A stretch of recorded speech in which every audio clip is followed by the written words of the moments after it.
This movie, The Thousand Faces of Dunjia, starts as long ago a cosmic power called Dewinja existed said to grant control over the very elements, fire, water, wind, and more. This legendary force was sought by a secretive group known as the Wuling Clan Protectors of Earth, who trained for generations to guard against supernatural threats. Their mission was born out of catastrophe, a massive meteor hurtling through space that ultimately struck Earth, leaving behind a vast crater and unleashing dark forces that lingered for centuries. Dewinja became the only hope of countering these threats, but its true wielder was lost to history. In modern-day Kaifeng, rookie police officer Dao is hunting down a criminal gang. On the crowded streets, he questions locals when a mysterious woman warns him to stop his search. Dao brushes her off, spotting a burly suspect carrying a fishbowl. He follows him to a nearby hotel, where the man is denied a room because of his pet. Furious, he threatens to eat the fish himself. Suddenly, the tiny goldfish morphs into a monstrous creature, devouring the man in one swift gulp. Chaos erupts in the hotel lobby as the creature lashes out.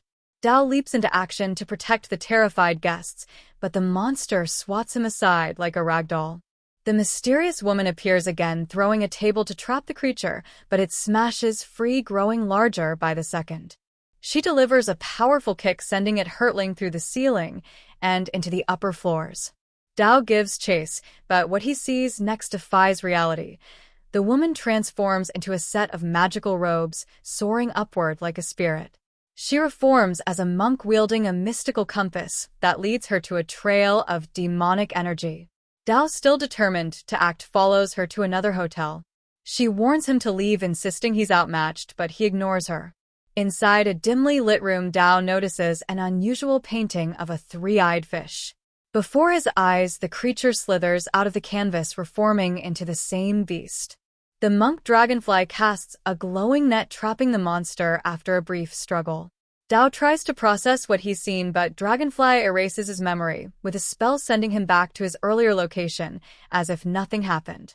Dragonfly returns to the Wuling Clan's underground base, a sprawling network of tunnels lined with ancient scrolls and talismans.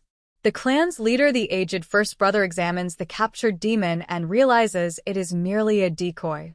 Through sign language, he reveals that the creature likely carried a tracker, meaning their enemies now know their location.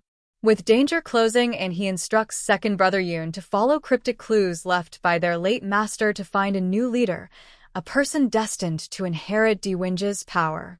First brother himself will travel to Lu City to meet a famed craftsman rumored to have created a legendary weapon, the Slayer of Gods. Dragonfly and her team quickly dismantle their hideout and relocate, leaving a coded message for Yoon. Yoon's investigation leads him to a hospital. In its eerie basement, he finds a young woman named Ring, chained and wary of strangers. Offering her food, he notices a birthmark on her arm that matches a symbol from his master's prophecy. Suddenly, Ring's eyes glow bright blue, and her body morphs into a towering peacock-like creature. With a deafening roar, she shakes the entire hospital, confirming Yoon's suspicions. She is no ordinary girl. Meanwhile, back in Kaifeng, the meteors remain split apart, releasing a terrifying winged beast into the night sky.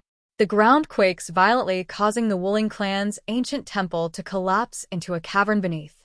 Investigating the ruins, they find a massive seal imprisoning a demonic entity, surrounded by the skeletons of fallen clan warriors who died defending it. Suddenly, Dao, still investigating the earthquake, stumbles into the cavern. At that moment, the monster smashes the seal, freeing the black demon, a bat-like creature of immense power. The black demon slaughters everything in sight, lifting Dragonfly high into the air. Dao charges to save her, but is viciously maimed, losing an arm and a leg in the fight. Outmatched, the clan throws bombs into the cavern to distract the demons, making a desperate escape through underground waterways. Back at their hideout, Dao's life is saved, but his memory is erased again to protect him. The clan replaces his missing limbs with mechanical prosthetics. Yoon arrives with Ring, explaining that she transformed into a colossal creature, but reverted after he struck her heart. Dragonfly is skeptical. Ring has no memory of her past, but Yoon insists she's the prophesied leader. Together, they set out for Lu City to regroup with first brother. In Lu City, a gathering of the 5 guild leaders takes place.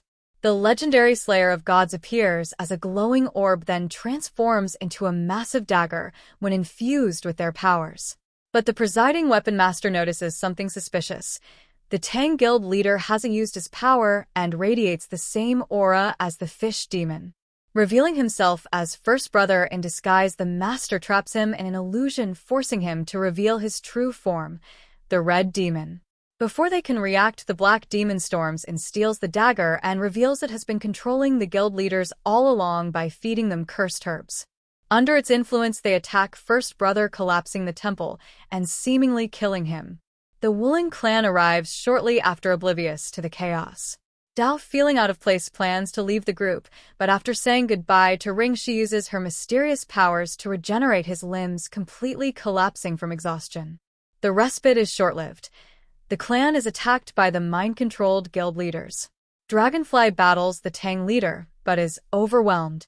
Dao, now wielding newfound elemental powers, takes on the Tang leader and the Flame Guild master, defeating them in a brutal display of skill. Dragonfly and Dao are then led by the disguised weapon master deep into the forest. There he reveals himself to be the real first brother, alive, but gravely wounded. He declares that Ring is a demon weapon designed to destroy their clan and moves to kill her. Suddenly, a second first brother appears, saving her. The imposter reveals his true form as the Master of Death. A chaotic fight breaks out. The Water Lord arrives, killing the Master of Death, but mortally injuring the true first brother. In a surge of grief, Ring's latent power erupts, impaling the Water Lord with his own water spears. Dao finds Ring dying, her strength fading as she confirms her destiny. Yoon has a vision of their late master, who reveals that Ring is the true heir of Dewinja. She dies in Yoon's arms, but not before transferring her divine power to the clan. They bury her, vowing to honor her sacrifice. Soon after, the demons make their final move. The black demon attacks Dao in a dizzying aerial battle, but Dao's mastery of Dewinja overwhelms it, sending it crashing down. Dragonfly fends off the red demon, who resorts to wielding the Slayer of Gods in desperation. At that moment, Ring's true form, a colossal peacock demon, bursts forth from her grave, resurrected by her own energy. She gathers explosives into a massive storm, luring the demons into attacking her. Their strikes backfire, and she hurls the red demon into the bombs, obliterating it in a spectacular explosion. As the dust settles, Ring emerges alive, radiant and whole, flying back to her astonished allies. Dao, Dragonfly, Yoon, and the remaining Wuling Clan members embrace her. And movie concludes.